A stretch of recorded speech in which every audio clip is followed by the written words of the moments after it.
On today's episode of the Launchpad Podcast, we are talking about Kenyon Martin Sr.'s recent comments about how the Rockets are handling his son's time here, as well as On the second part of the episode, we're going to go back and grade every single one of Rafael Stone's trades so far as a Houston Rockets GM. so we have a great show for y'all today, so don't go anywhere.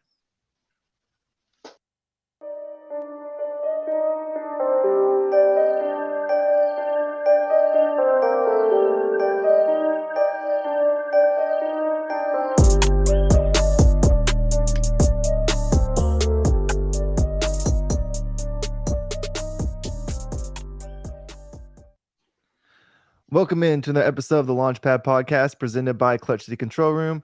As always, I am your host, Don Knock. I'm joined by my fellow co-host, Paulo Alves. As always, you can find me on Twitter at Don Knock. You can follow the pod at Clutch City CR. If you look in the description there, they have the link tree with all the links for the Apple Podcast, Spotify, YouTube, and we want to say thank you again to everyone who subscribed on the YouTube.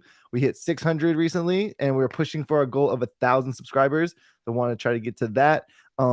Also, thanks to everyone who has told us that you've been watching on YouTube, because we have had a couple people reach out and say, hey, by the way, we are watching on YouTube. So again, thank you to everyone who's doing that. Paolo, go ahead and tell the people where they can find your stuff.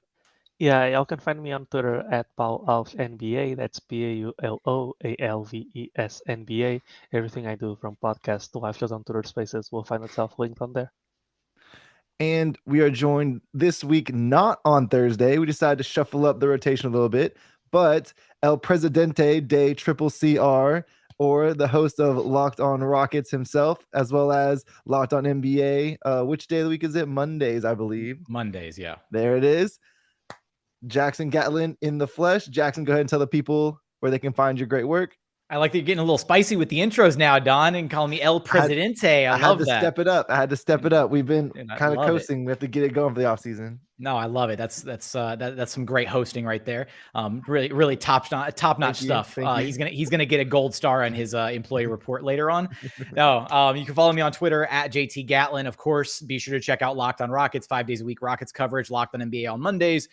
Also co-hosting State of the Rockets with none other than Roosh Williams himself. And then, of course, all of our amazing content here at Clutch City Control Room. And hey, the YouTube subs are phenomenal. I mean, to have only just rolled this thing out earlier this month and to be, already well over 600 subscriptions. Thank you to everybody that is subscribing. We've got so much great content planned. We're, churning out great stuff here with the Launchpad podcast. Brad and Will just started their show, the Brado and Will Show. Two names that a lot of Rockets Twitter people have fallen in love with over this past season. So be sure to check out their show as well. But yeah, man, let's get this thing started. Absolutely. And I think their first episode reached 1,000 views earlier today, if not, right around this time. So, definitely shout out to those guys. They had a great first episode. It was, we did our intros, and I was watching how they did their intros, and it was adorable that they were trying to, figure it out. I was like, damn, thinking back to the time when we first started doing podcasts and stuff like that. So yeah, definitely proud of those guys. And thanks for everyone that watched their show as well. But today we have a great show for y'all. We're going to be talking about Kenyon Martin Sr.'s recent comments about how the Rockets are handling Kenyon Martin Jr. And we have, again, a little bit of programming magic for you guys. We've been, slowly building that element into it. And then once we're done with that, we're going to go through and grade some of Rafael Stone's, let me get it right, trades since he's been the GM of the Rockets. And just kind of, we're at a point in the offseason. We haven't really hit the time for the draft, but this is a good time to kind of reflect on what's happened, what's got us to this point, before we start trying to, incorporate new players and new things in the draft. So we do have a little bit of movie magic for y'all. So we're going to play the clip of what Kenyon Martin Sr. said, and then we'll get into our thoughts on it. So here we go. It's great for what it's been. Getting acclimated, getting his feet in the door, learning the NBA game, playing, earning your minutes. Nothing has been given to him. He's earned every minute that he's had. But I just want a better situation for him from winning. If it's Houston, it's Houston. But the way it's looking right now, that's not going to be the case next year. They're going to have another lottery pick.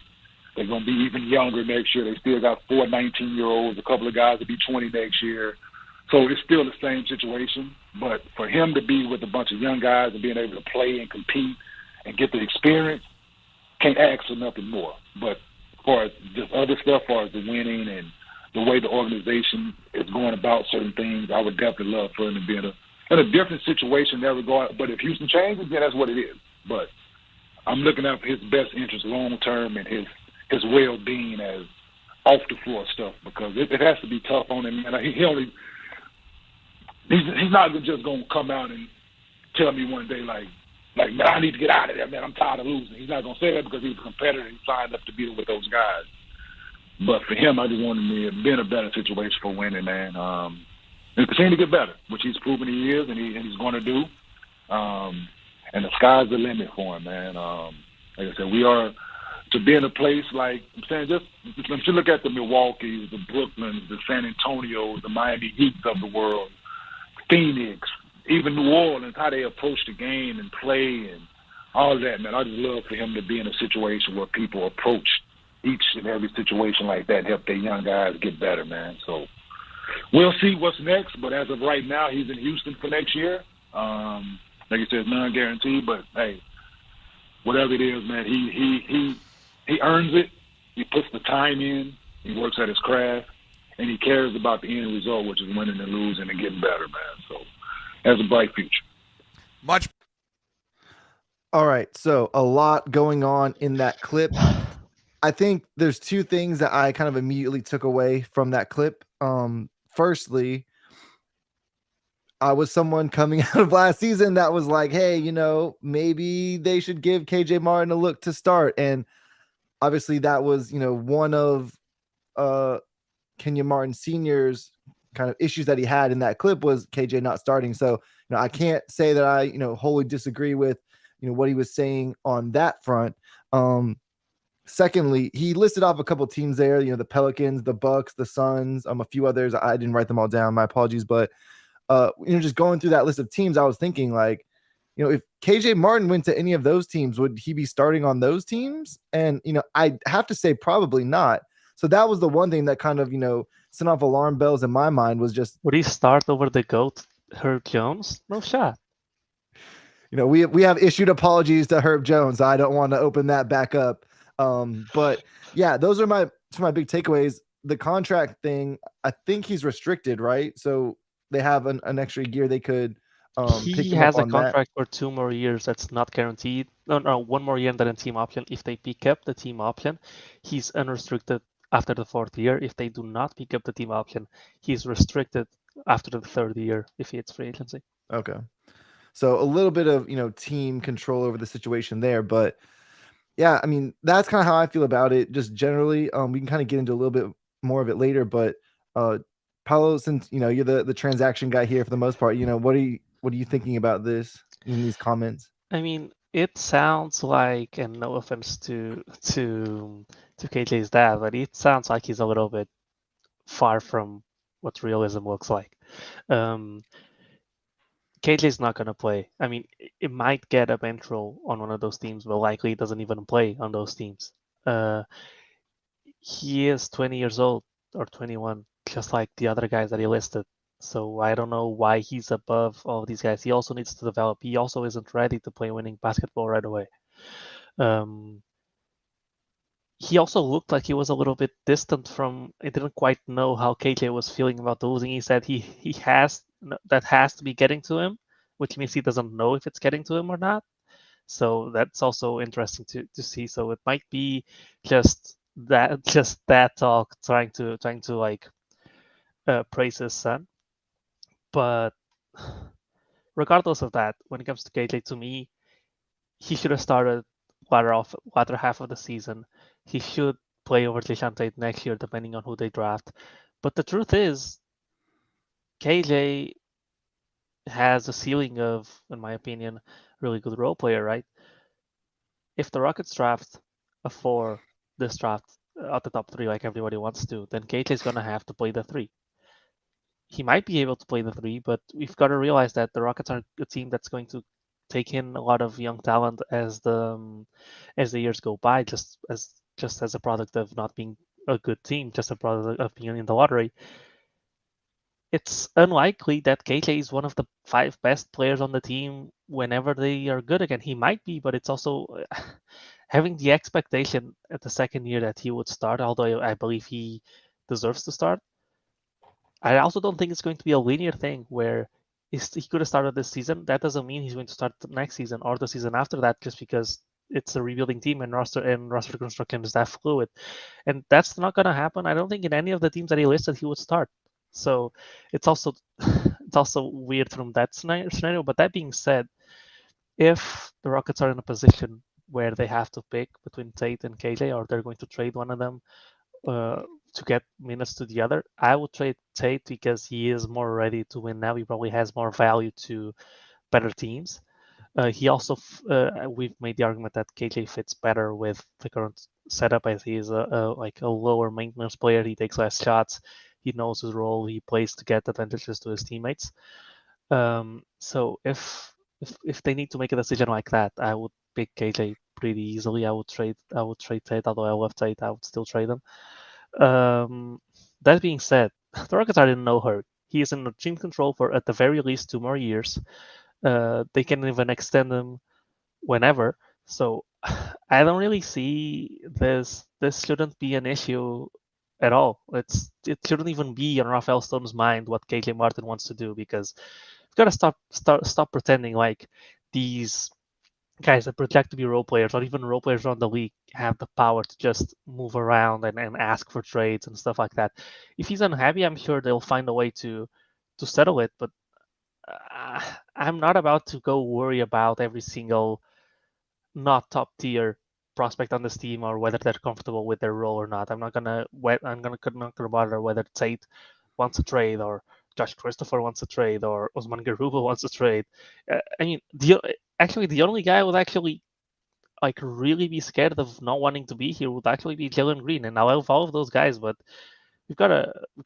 I think the NBA in general needs. I think, and with the new CBA, it will probably address this, but we can't fall into this trap of every single player can just demand out or make public, or have someone from their camp make public statements about not wanting to be on the team or stuff like that. Like, these guys have contracts. Although KJ's contract looks like a bargain now, when he signed it, nobody knows if he'd even be an NBA player. That's why he signed it in the first place. So yeah, those are mostly my thoughts on it.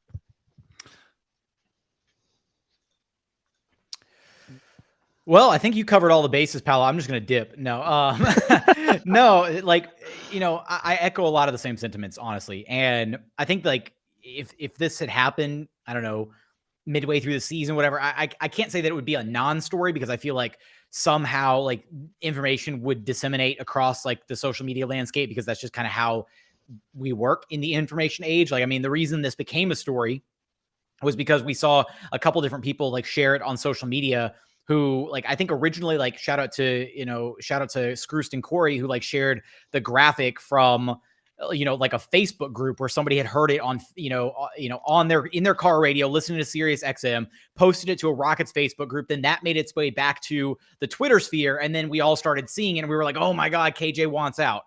And I don't even see it that way, right? I see it as a dad who wants the best possible situation for his son, who understands what it's like to be a part of an NBA team that is losing, and understands that sucks, and that it's better to be at the top of the NBA landscape and be competing for playoff experience and championships rather than be a bottom feeder team. I get that.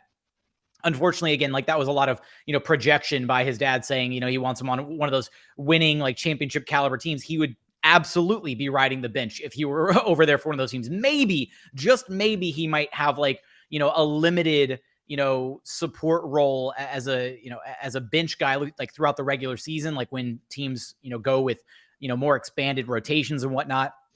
And that's not a knock on KJ Martin's abilities. That's just because he's a young player, right? He still makes young player sophomore level mistakes. That said, a player of his caliber could absolutely be starting for the Rockets right now, because he brings a lot to the table, and he has a really, really high ceiling and a really, really bright future. I look at him as one of, if not the almost perfect, complementary wing piece to what you want next to a Kevin Porter Jr. and a Jalen Green. because he sticks to his role. He stays in his lane. He does what he does well. He doesn't demand the basketball. He's improved greatly as a defender. He's an incredible athlete, and the 3-point shooting is all there. So as Paulo alluded to already, his role moving forward for this team, if the Rockets walk away with one of the 3 bigs at the top of the 2022 NBA draft, is likely going to be small forward, unless he's coming, like if he's coming off the bench, then yeah, maybe he's still getting some backup 4 minutes. But if he's starting, which he should be, like he should be in contention for a starting spot this upcoming season. That I think is like the biggest mistake that the Rockets have made so far in his tenure, and potentially one of the bigger mistakes so far of the Rafael Stone era, is that, and the Steven Silas era, is that this past season, they didn't bench KJ Martin, but he was behind Daniel House Jr. and David Nwaba on the depth chart to start the season. And that was a just horrendous mistake. And I don't want to say I get it, because I don't. Like I don't get it in any sense of the, but if I'm putting myself in Steven Silas's shoes, maybe one of the areas that he was, dealing with, struggling with is, balancing a lot of egos, balancing veterans with young guys within that Rockets locker room. And, he wanted to try and see with House and with Nwaba where there was a spot to kind of fit them in this current iteration of the team. Should that have been, the case from the get-go? Should the veterans have been as prominent as they were this season? Probably not, right? Maybe that was just the direction that he thought was best case scenario moving forward for the young guys, rather than just unleashing them all at the same time, having some veterans to stabilize them, having some veteran presence around them to hopefully help make things not so much of a shit show. And unfortunately, 15 games lost in a row, things got pretty crazy out of hand. But yeah, I don't see this as anything, serious. It's just a dad wanting the best situation for his kid.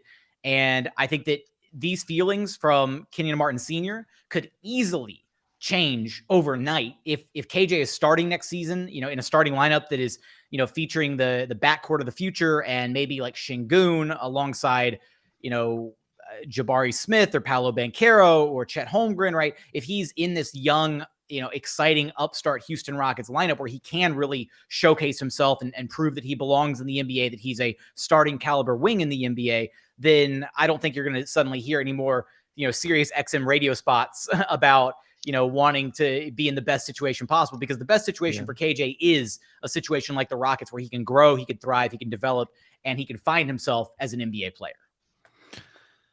All right. So I think this is a great stopping point here. We're going to call it for the first segment. When we come back, we are going to begin grading the transactions that Rafael Stone has made since he became the Rockets general manager, starting around November 19th, 2020. So we got a lot to go over in these next few segments, so don't go anywhere. We'll be right back. And continuing on the Launchpad podcast with our Tuesday guest, Jackson Gatlin, aka El Presidente. So we are now going to get into some of these trades and transactions that Rafael Stone has done since taking over as the general manager of the Houston Rockets. We do have a new number of them to go through, so we're going to try to go quick on some of them, and then the bigger trades, we'll unpack those a little bit more. So our first trade that we have, November 22nd, 2020, the Rockets traded Robert Covington to the Portland Trail Blazers for Trevor Ariza, Isaiah Stewart, and the 2021 first-round pick, which became Usman Garuba. So a big factor in this trade. Portland also received a trade exception. 2021 first-round pick was lottery protected. So this was, like you said, the first trade that Rafael Stone did. Getting Garuba is an interesting twist, because obviously at the time we didn't know how that pick was going to play out. Covington hasn't looked incredible since the Rockets moved on from him. So I'm going to give this trade, I will say, a solid B. I think, Garuba hasn't really popped yet. To some degree, no fault of his own.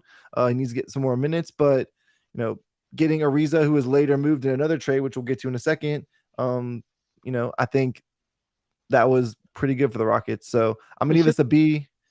We should probably do this one combined with the next one, because they were kind of done at the same time, if you remember correctly. I think it's almost, it was, even though it was combined, I think that on the surface, right, it was, this trade was made, and the subsequent trade, which we'll get into in a moment, was not immediate thereafter, right? It was close, but it wasn't immediate. And so there were a lot of question marks. Okay, So yeah, they actually balked that trade for a little while. It was like, oh, this trade is going to happen, and then a couple hours went by, and then it finally did happen. What I mean is, so we're protecting them from the tampering allegations. We're going to pretend that they didn't know they were going to sign Christian Wood. Is that what we're going to do? Yeah, that's absolutely what we're doing. No, look, these trades were probably made in control. Don, just give us the next trade as well, because it's whatever. All right. Paulo has now tanked this segment. Yeah, I'm sorry for everyone listening at home. Not even 2 minutes into the segment, and Paulo already ruined it. All right, things. Here we go. Send him to the Shadow Realm. No, actually, don't. And do that. just to let everyone know that this was not happening at the same time. November 24th, so 2 days later, they traded Trevor Ariza, Isaiah Stewart, cash, and a 2027 second round pick to the Detroit Pistons for friend of the show, friend of the show, Bias Houston's favorite player, Christian Wood, a 2021 second round pick, which became Luka Garza, in a 2022 first round draft pick, which that one has not conveyed yet. 2021 first round pick, Detroit's own, was top 16 protected, and if it did not convey, it became a 2022 top 16 protected. Then 2023 top 18 protected, 2024 top 18 protected, 2025 top 13 protected, and 2026 top 11 protected. And 2027 top 9 protected. A second round pick is LA Lakers' own 2027 second round pick. The second one was Houston's own pick. So a lot involved in this trade. Obviously, this was a pretty big trade at the time. A lot of Rockets fans were very excited about this trade at the time. With the benefit of hindsight, I'm giving this one a B+ because this was a big deal. Rafael Stone's first move, but they brought Christian Wood in really to pair with James Harden and Russell Westbrook, and those guys bandwagon right out the door on other teams. So there you go, B+ for bandwagoning onto other situations. I'll go first, I guess. So basically, I give it an A+. I think this is the best trade Rafael Stone's done so far with the Rockets, because basically it was like peak rebuilding team, sell your asset at its highest value. Robert Covington had he was killing the game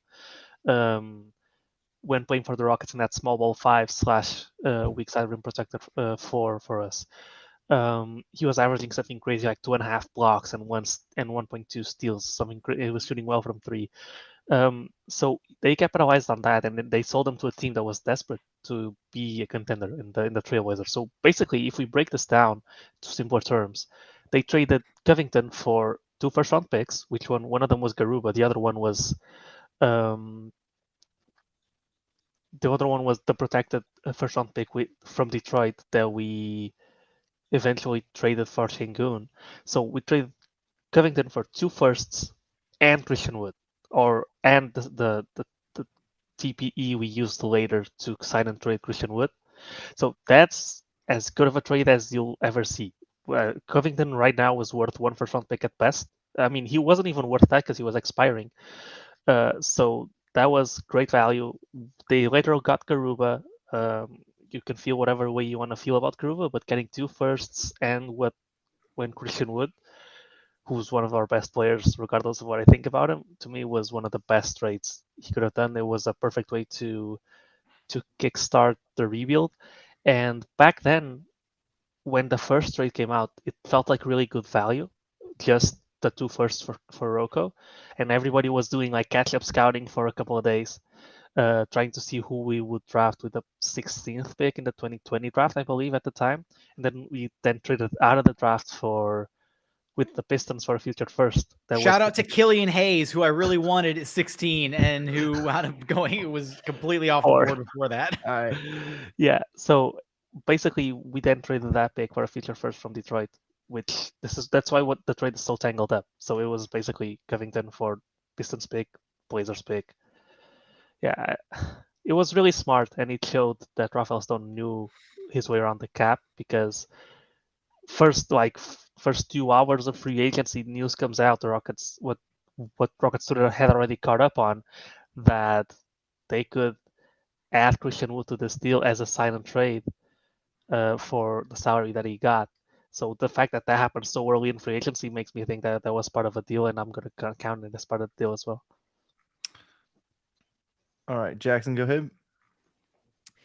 Man, I'm going to give this like I'm torn, but it's somewhere like a B plus, A minus. Like it was a really smart trade. It was a really good allocation of assets. And what I think the biggest part of this trade is it preserved flexibility. When you look at it in its entirety, from, if we're taking both trades and kind of sandwiching together and treating them as, more or less one big transaction.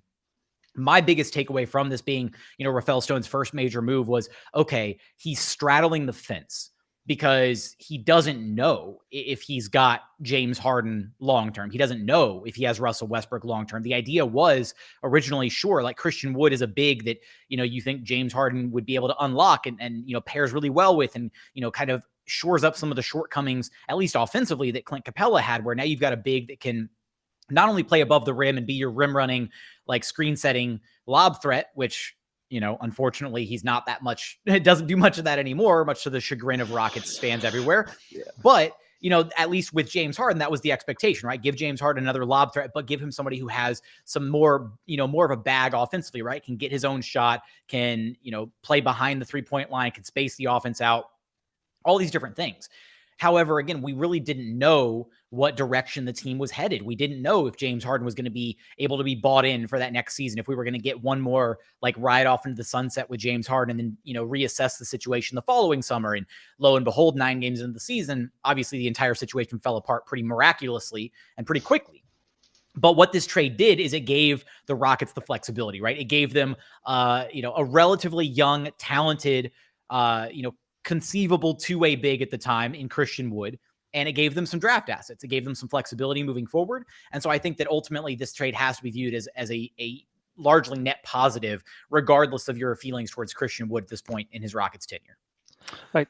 Another thing before you move on that goes under the radar with this trade is, and it will tie up into the next trade that we're going to talk about. They traded their own pick in 2027 for the Lakers pick the year after, at the time in 2021. That's gonna come up in the next trade, but that was important because the 2027 Houston pick was viewed as a better pick than the Lakers one, but they wanted to get that pick back, and you'll see later why they wanted to do that. All right. So the next trade that we have is they traded cash in a 2021 second round pick. Luka Garza was selected by that pick to the Sacramento Kings for Kenyon Martin Jr. 2021 second round pick was the LA Lakers pick. So the one I was talking about. Yes.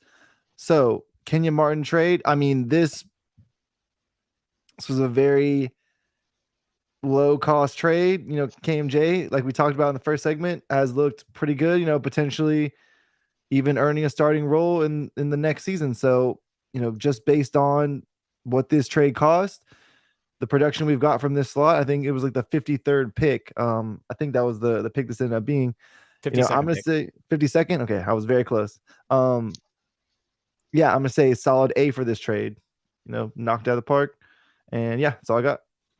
Yeah, no, I saw another solid, like, I feel like this is going to be the trend, right? We're pretty early on in like looking at some of these, transactions, but this is going to be kind of the level of, I think as we wrap up this podcast, we're going to be able to look back and think, you know what? Rafael Stone's made a lot of really solid moves so far. Like there hasn't really been very many, if any, L's to this point. And I think that's why there's a lot of confidence, at the outside world, people outside of the Houston market and who don't pay attention to the Rockets would have you believe that the Harden trade was an L, and we're going to unpack that one when we get to it. But I do think this one was, an absolute win for Rafael Stone, finding talent. And that's been the area, I think, of his GM tenure that I've been so impressed with, is finding talent, either talent that other people have overlooked or just talent, just getting really creative with the players that you see. Because I think at this point, every player that Rafael Stone has had a direct hand in bringing aboard has been a really talented player. Now, whether or not their fit is super ideal or what have you, there may be some shortcomings here and there. But I think the talent evaluation for Rafael Stone and for the rest of his front office has been out of, they've knocked it out of the park so far. Right. I'll give it, it's a nice trade. So I'll give it a B plus. They traded the future second, which ended up being Luka Garza or whatever, and cash considerations for Kenyon Martin Sr. But to me, the biggest takeaway from this trade was Tillman ponied up the money to buy a second round pick, essentially. And to me, that was important. It was kind of a shift was the start of the shift from people just hated Tillman and said, oh, he's really cheap. And this was one of the first clues that during the rebuild, he hasn't been as cheap as people made him out to be. So from that perspective, it was positive. Kenyon Martin Sr. was a great player for the squad he was selected. So yeah, a solid B plus. All right. So moving on to our next trade here, and this one we can go through pretty quick. Tadija Dragicevic, there you go, I butchered it. Axel Hervel, Sergio Yul. So I'm guessing those are all Eurostash guys. And Austin Rivers to the New York Knicks for Isuf Sanin. Houston also received a player exception in that trade. So I think this was just A sign and moving trade. Austin River. This is sign and trade for Austin Rivers over to the Knicks. I remember trading Rivers there. I don't remember the specifics of this trade at the time. You know, not a whole lot on this trade. I'm gonna give this a B. Just doing Austin Rivers a favor. It was smart. It was a smart trade from. It was one of those. It reminded you of the Murray era. So basically, what they did is New York was signing Austin Rivers, right? And so what they did is they made that sign and trade so the Rockets would get a TPE for whatever salary he had. I think it was $3 million at the time. So it was mostly a flexibility move. Like nobody cares about all of these draft and stash guys that are never going to turn out to be anything there, or unless like the 1 in 100 Facu Campazzo that ends up coming. Doesn't really matter. So it was basically just a smart cap move for a little bit of flexibility with that trade exception, where they just helped New York out in getting Austin Rivers. So, All right, so what was your said a B, grade? right? I said a B. Yeah, I didn't hear you say a grade. All right. Yeah, I think those like middle of the pack, like just, smart, like under the radar general manager moves that give you some little like added flexibility, whether or not they even, turn around and utilize trade exceptions and things like that, down the line, having the opportunity to use those when you would have lost a player for essentially nothing in the first place. Like it's a smart move. So B plus, somewhere around there. All right. So now back to a larger trade. I'm sure many of y'all will remember this. It pained me that this trade happened because I happened to buy a jersey of both of these players who came in opposite directions.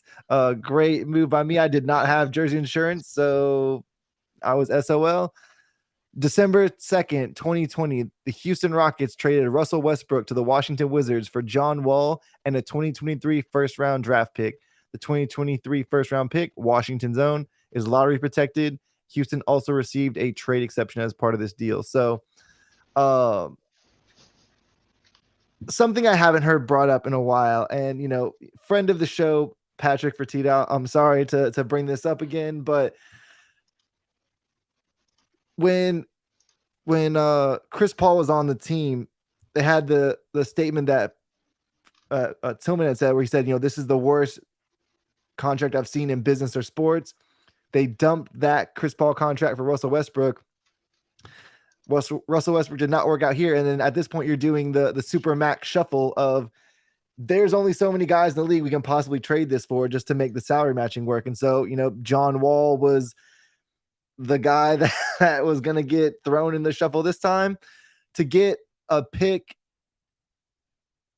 I think that was a big play in this trade.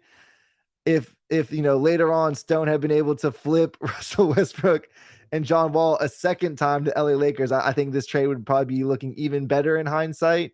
But to get the pick, which hasn't conveyed yet, obviously, and then to get John Wall, John Wall hasn't really been productive on this team. John Wall has really been away from this team. So hard to give this trade, an amazing grade, but picking up a draft asset for a guy who knows what Russell Westbrook would have done here after James Harden had left, probably something fairly similar to what John Wall did. So I'm going to give this trade a B, just again, to pick up an asset for a guy that, was trying to get his way out anyway. I think it depends on how you view the trade, right? Because again, I think there was still a level of like, let's pretend, for example, Russell Westbrook probably could have been moved for like an accumulation of like, smaller contracts, an accumulation of like smaller, salaried players who maybe had varying degrees of 2 years, 3 years, 4 years, whatever left on their deal. Maybe like a Montrezl Harrell and a Kyle Kuzma or something along those lines. Yeah, there you go. Sure. Something like that. No, I don't think the John Wall trade was the only trade out there, but it was the cleanest trade from the standpoint of maintaining a similar level of flexibility in the sense of okay, John is another, like, you're rolling the dice on if John Wall's healthy or not. First off, like, is he going to be a good backcourt running mate for James Harden?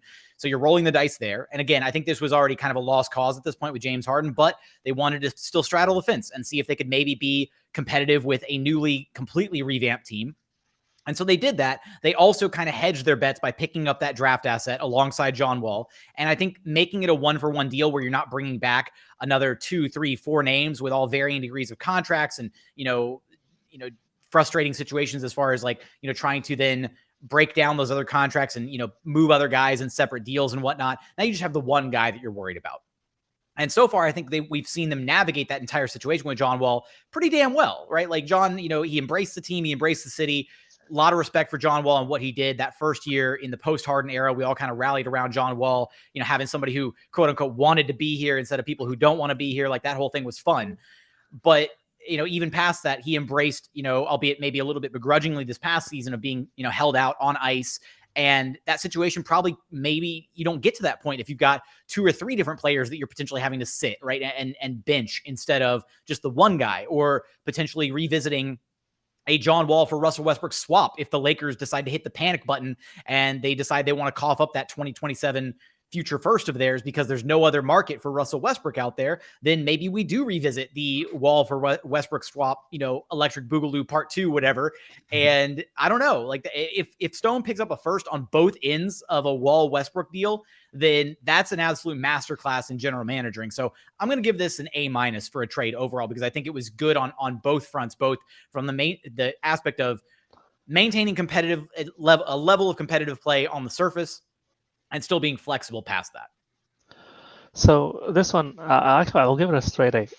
It's because, let's be honest here, and I have really good memory of this. Nobody wanted Russell Westbrook at the time. He had asked out. So we know Russell Westbrook's value right now.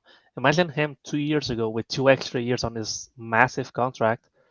He just publicly asked out. Shams Charania literally reported it. Nobody wants this guy. I remember reports back then said the Knicks wanted us to give up assets for them to take him.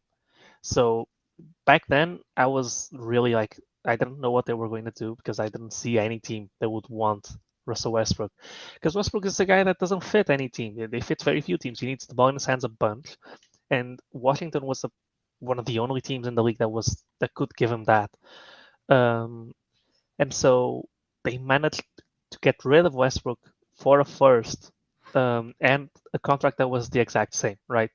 To me, that's a massive win. I think the Rockets had little to no leverage here, and they still managed to pull something valuable off of Russell Westbrook. They took on John Wall. I mean, I think John Wall's a less problematic player than what Russ would have been after asking out had he stayed here. He was someone who would demand to play. I don't think Russell Westbrook would be okay sitting a full season.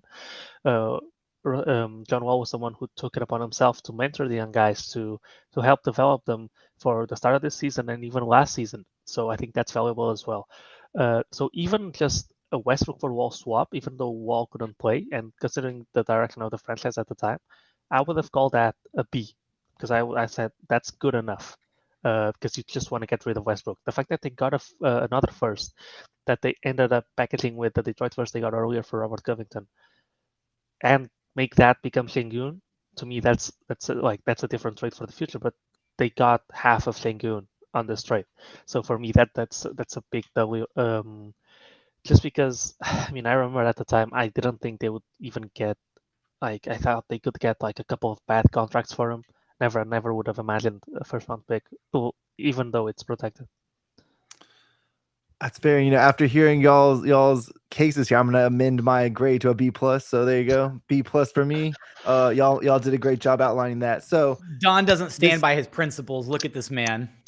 I think I forgot some of the context of that Paulo laid out, and I was like, that's fair. Yeah, but I think this brings us to a good stopping point. When we come back, we're going to get into the biggest trade of the Stone Age and some of the post that particular trades that have really just say post Harden trade, dog. What are you doing? You're ruining the tease. Come on, you're supposed to help me out here. All right, but yeah. So when we come back, we're gonna get into all of that. So don't go anywhere. And moving into our final segment here on the Launchpad podcast. So we have one of the bigger trades, that us as Rockets fans have ever seen here. And that is when we traded James Harden to the Brooklyn Nets for 3 Brooklyn first round picks, 4 Brooklyn pick swaps, 1 Milwaukee first round pick, Victor Oladipo, Dante Exum, Rodions Kurucs, and the Rockets sent their 2023 second round pick to the Pacers. And just a little bit more on this trade, right? This, I'm sure most of y'all who are on Twitter will remember that a big function of this trade was that Jarrett Allen and Taurean Prince were rerouted from the Brooklyn Nets to the Cleveland Cavaliers, right? Two things kind of spun off of that. One, we're going to get to at a later time, and that would be Taurean Prince decided he was going to steal Kevin Porter Jr.'s locker. And, that was intentional, okay? Next thing you know, Kevin Porter Jr. is in Houston. Secondly, the Rockets took a lot of slander for not bringing in Jarrett Allen. He did look pretty good on the Cavaliers for this season. Kind of, carried Evan Mobley to, not rookie of the year level season, but potentially all rookie first team season for Evan Mobley. And then a second element of this, right, was Karis LeVert got rerouted to the Indiana Pacers.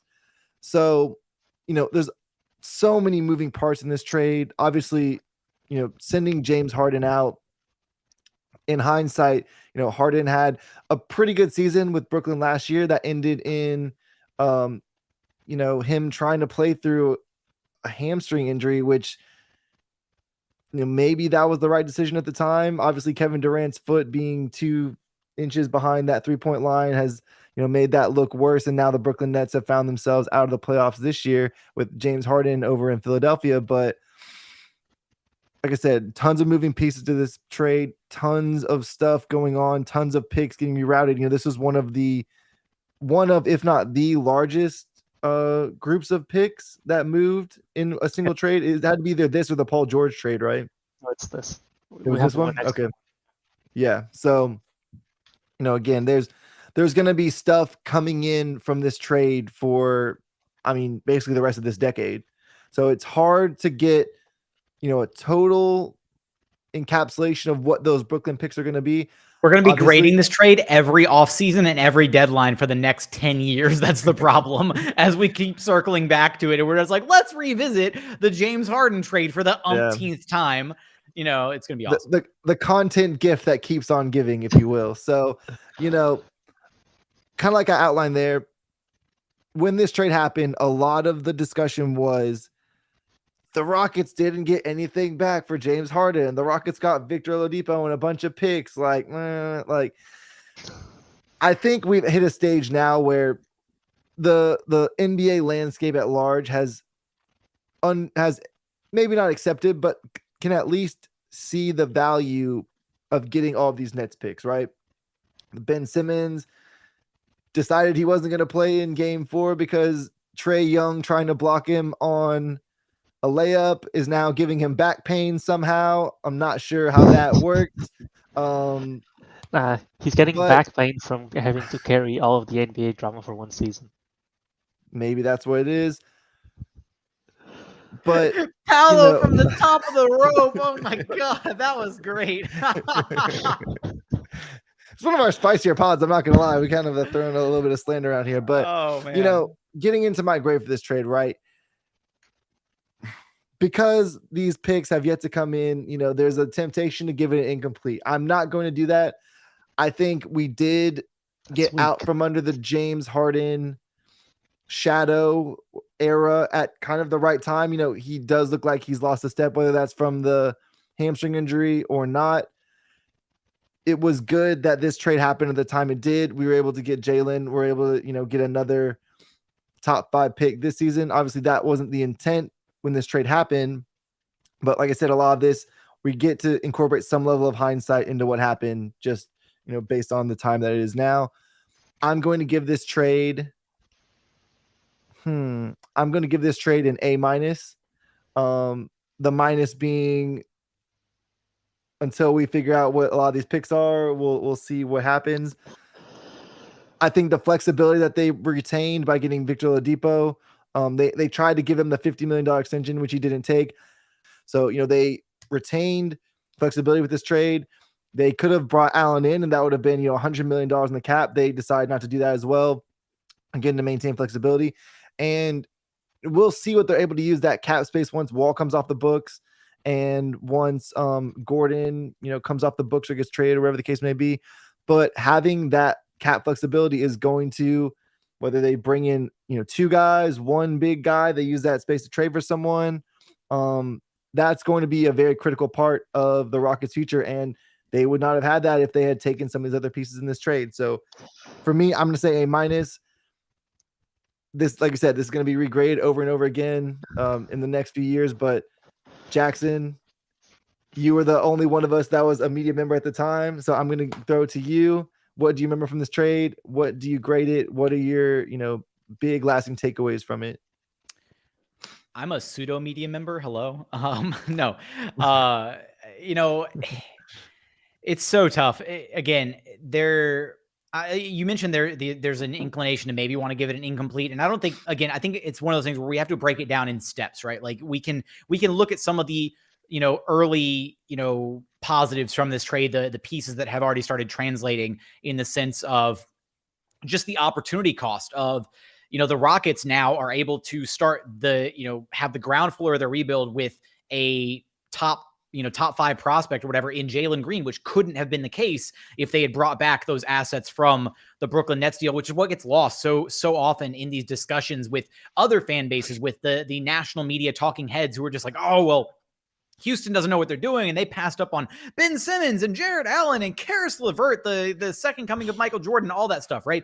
They miss out on the context of, well, yeah, like if you're just looking at the immediate future, the here and now of like what the Rockets could have maybe attempted to do that season, then yeah, they punted a little bit. But for the long-term success and betterment of the franchise, they absolutely made the right decision. I would go back and make that decision 20 times out of 10 over and over. So would Rafael Stone, and so would the entire organization, because what it allowed them to do is it still, again, gave them the flexibility, which at one point that season, we did think, oh, well, hey, maybe Christian Wood and Victor Oladipo and John Wall are going to be, this like scrappy, competitive, like defensive minded, team that's going to be pushing for like a play-in spot. And that's like a lot of fun to kind of rally around in a transitional year as we're moving on from James Harden, right? And kind of, the franchise is trying to gather its footing and figure out where they're going to go. That didn't happen. Christian Wood gets injured. The team completely derails. And then suddenly there's this internal pivot where it's like, hey, like we owe our pick to OKC anyways. Why not increase the likelihood that we get to retain said pick since it's top 4 protected? And we saw them just suck bad enough to be the worst team in the association and have a really solid chance, a 52 point whatever percent chance, 52.1, 51.9, whatever percent chance to retain their draft pick, with the other 50% going to OKC. And so we were all sitting there biting our nails, just, with anxiety riddled fans, hoping that we would hold on to the pick. That was a dark time. That was a dark time. No, those were dark days indeed, right? Because you had the chance of either holding on to a top 4 draft pick or plummeting all the way to pick number 18. And that would have been horrendous. That would have been absolute worst case scenario, and probably would have set the Rockets rebuild back by at least a season or two, because then you're missing out on that top prospect. You're now cornerstone guy in Jalen Green. That could not have happened if you had brought back those pieces. If you had brought back Jared Allen, if you had brought back a Ben Simmons and a Karis LeVert, if you had brought back the poo-poo platter from either the Brooklyn Nets or from the Philadelphia 76ers, whatever, either of those two trade packages would have been catastrophic as far as putting the Rockets basically, putting them on the treadmill of mediocrity in the NBA. They completely avoided that. They brought back a swath of draft picks, a ton of assets to maintain flexibility, to be able to do a lot of interesting stuff with. And we're about to see the very first of those assets actually finally convey this season with the 17th pick in this year's draft that the Rockets actually own. And we'll actually start seeing like the results of that, whether the Rockets decide to package that in a trade, whether they decide to actually draft the player at pick number 17, whoever may be available there. Now we're going to be able to start really taking a look at like, okay, how is Rafael Stone going to start utilizing these assets to, build this, continue to, gear the Rockets towards the future? I think it's a solid A. Like, I'm going to give it a flat A. And we're going to, again, this is going to be a fluid grade, because this isn't like a 1 semester course. This is like when you're doing like your dissertation in like, grad school or something, and you're writing like a 10,000 word essay on a topic that you've spent your entire life studying. That's what this trade is going to be for the next decade. As Rockets media members, Rockets fans, all of us, we revisit this trade over and over and over and evaluate it and look at it through different lenses. And we're able to kind of pass back on it and say, well, what's going on now? And I think that obviously the way things are going right now with Brooklyn and the struggles that they're facing, given the fact that they just got swept in the first round of the playoffs by the team that just reaped all the benefits of the last time that the Brooklyn Nets decided to 86 all of their picks in a gigantic trade for an aging set of stars. That is, I don't know what else is like, that's probably the most karmic retribution type thing out there, is that the Nets got swept by the team that just picked up all of those assets the last time. And now the Rockets are going to be the team benefiting from it. So we're just sitting here as Houston fans, no more James Harden in Brooklyn, no need to have like this like conflict of interest in the downfall of the Brooklyn Nets, which I know a lot of Rock Nets fans were struggling with while Harden was still a Brooklyn Net. Now it's just being able to root on the Nets downfall 24/7, because the more struggles that they are plagued with, the more chaos that ensues over there, the better for those picks and the better for the Rockets long term. Right. I want to say one thing. We've had a lot of fun on this show, so I want to get one more fun thing in here before we let Paulo take it away. Clutch City Control Room contributor at Bias Houston has tweeted out a poll: Patty Melt or Sweet and Spicy. I need everyone listening to this to go vote for Patty Melt, or you're a Cavs fan. So I'm going to be making sure that y'all send in the receipts. I need all of them sent to me via DM that y'all vote for Patty Melt. We cannot let this atrocity continue of the Sweet and Spicy propaganda. So sorry, I had to get that in there. Now, without further ado, Paulo, your thoughts on the James Harden trade? I voted. No. Give us your thoughts on the Patty Melt first. Yes, give us your thoughts on the Patty Melt. I know what his thoughts are, so I was gonna, silence him on that. We do silence people on this podcast. I voted Sweet and Spicy, but I can totally tell why people would love the Patty Melt when they're drunk coming back home, because what the Sweet and Spicy has. Wow, shots fired. Shots have been fired right now. What the Sweet and Spicy has over the Patty Melt is it's tastier, right? And when you're drunk, you don't taste anyways, so it's the same thing, right? So it's not true. The sauce will slap you in the face while you're. I voted on the sweet. I voted on the Sweet and Spicy from the CCCR account. Oh my god! Do you think you know someone? And next thing you realize, they're tweeting. John's out. putting in his 2 weeks as we speak. He's writing out the letter right now. I'm gonna go have to write for another outlet. Well, sorry, you don't even write. That's also true. I do not write. I just tweet out polls and do podcasts. So yeah, if you see a poll from the CCCR account, run behind the scenes, that is most likely me running that poll. Right. So all right. Back on track. Since we're in the business of calling people out, I'm gonna read my tweet about Ben Simmons from earlier today, because I think it's fitting since we're talking about the Brooklyn pick.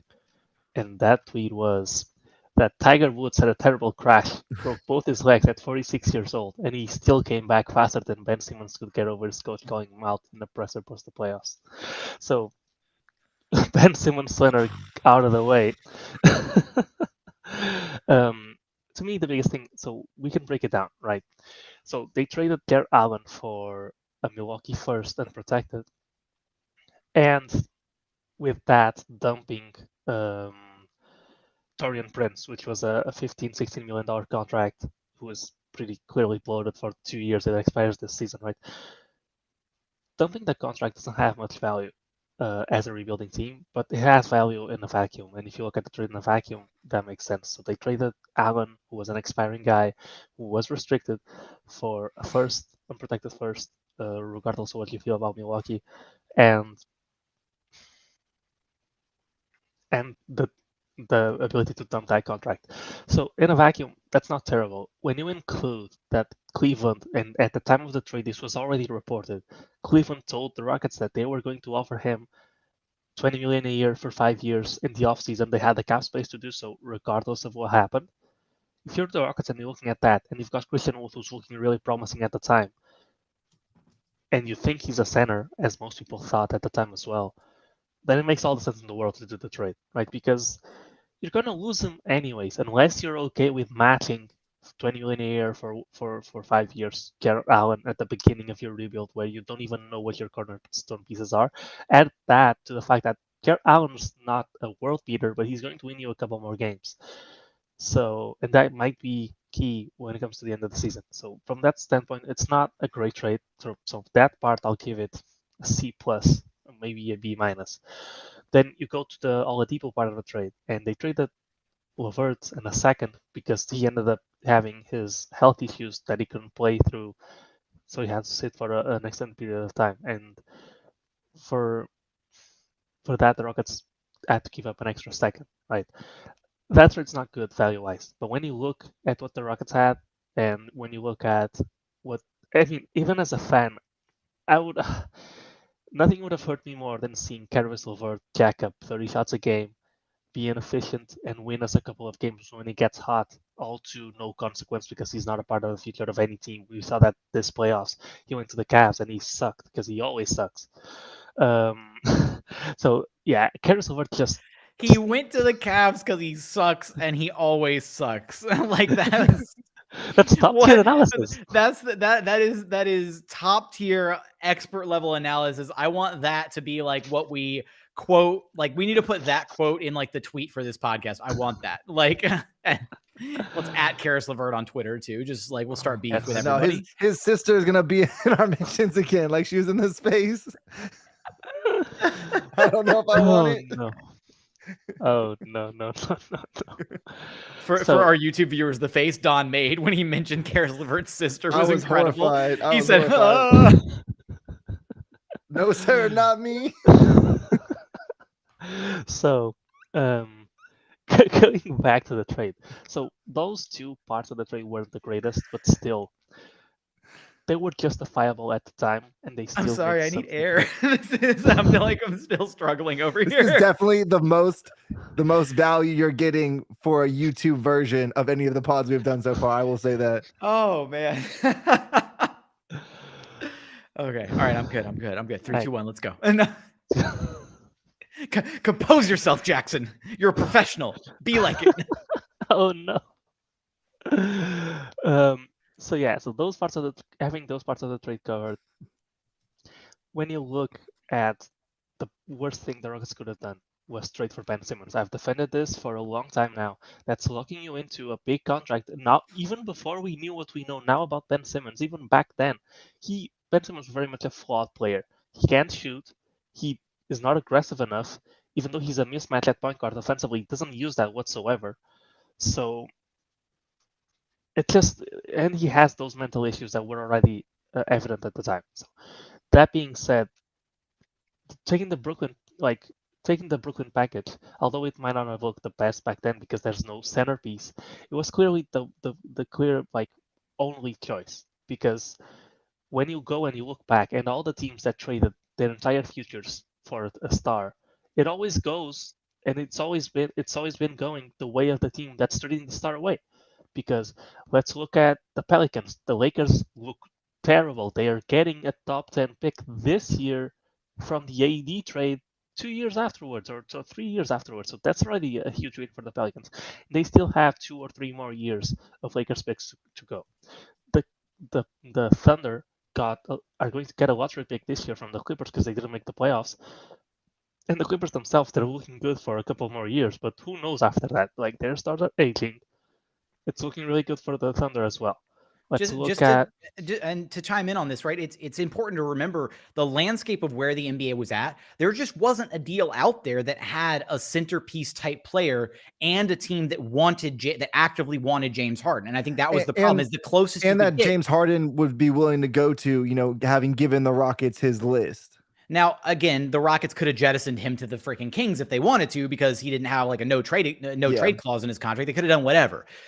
But ultimately, I think they wanted to do right by him and handle the situation, as amicably as possible. So his list included that of the Sixers and the Nets, essentially. So of those two options, even then, you look around the NBA landscape, there wasn't like a Shea Gilgeous-Alexander that was out there with a team ready to jettison the next decade of its draft assets for the chance at an established star player, a la the LA Clippers, Oklahoma City Thunder trade. There just wasn't one of those dynamics out there. Had there been, maybe the Rockets would have just said, you know what, James, sucks to suck, but you shouldn't have asked out. This other team over here wants to give us this really young, exciting 21-year-old kid who's already showcased a lot of talent. We're going to go with that piece instead. And if you want to try and fight your way out of that franchise to get to Brooklyn or to be reunited with Daryl Morey, go for it. But they did right by their franchise guy. And I think you got to also give the organization a lot of credit for that as well. Right. And we also can't forget that it's not as easy of an option as some people make it out to be to just trade them to the Cavs or the Kings, because those other teams, they talk to the player before making a trade this big to make sure the player is willing to play for them. Like, nobody's going to give the entire future up to inherit the fight that James Harden's having with the Rockets just in another team, right? That's why it's important. That's why these players always find their way into the franchises that they want. It's not sometimes. I mean, for the Rockets it was, but sometimes it's not. Like, AD was not in a good relationship with the Pelicans, but he still got his wish to go to the Lakers, because what other team's gonna give up that amount of assets for a player if the player doesn't want to be there in the first place? And we know players just ask out all the time nowadays. So from that perspective, the Rockets were limited. So it's when you look at it, it's you can take two options. You can take Ben Simmons and a couple picks, maybe not a Tyrese Maxey because they didn't want to include him, maybe a Matisse Thybulle, or you can take all these picks, and when we look back, the original Brooklyn Celtics trade, the AD trade, the Clippers trade, all of these trades are looking now like they're going to pay off big time towards the end of the pick control that those teams got. So the Rockets clearly made the right decision here. It's not really close, and they even got a better deal out of it than those other situations got, because the Brooklyn Nets are falling apart way earlier than the Clippers did, and then the Lakers did. Like, this is year 2, right, of the picks that the Rockets have, and they are already falling apart. So who knows? Like, Kyrie Irving's not someone who you trust to, even KD is not someone you trust to carry your franchise for a long time, because that's just not what happens in the NBA. Like, stars don't stick to the same team, especially this late into their careers, for 7 years, and that's how long the Rockets have to get a top pick. So yeah, to me, it was the clear choice, because the Rockets were stuck between two scenarios which were not great. Can you tell me that James Harden's worth more than what the Rockets got? Yes, but he also demanded a trade, was boycotting summer camp, showed up completely out of shape to Rockets games, so he didn't make it any easier. Hey, he was bossing up with one of his homegirls. Okay, stop that slander right now. Oh no. Ooh, he was at a seated dinner with one of his homegirls who was bossing up. I will hear no such slander for James Harden. Ben Dubose, again, friend of the show. He'll be here next week. He ran that bossing up with his homegirls line into the ground on Twitter. I remember that vividly. Every other day we saw bossing up. Like, that was. Oh man. So what a throwback. Yeah, basically, it was the correct decision. They might have not done every single end of this trade the way that people wanted it to go, but considering how bad it could have gotten, considering this was a first-year GM,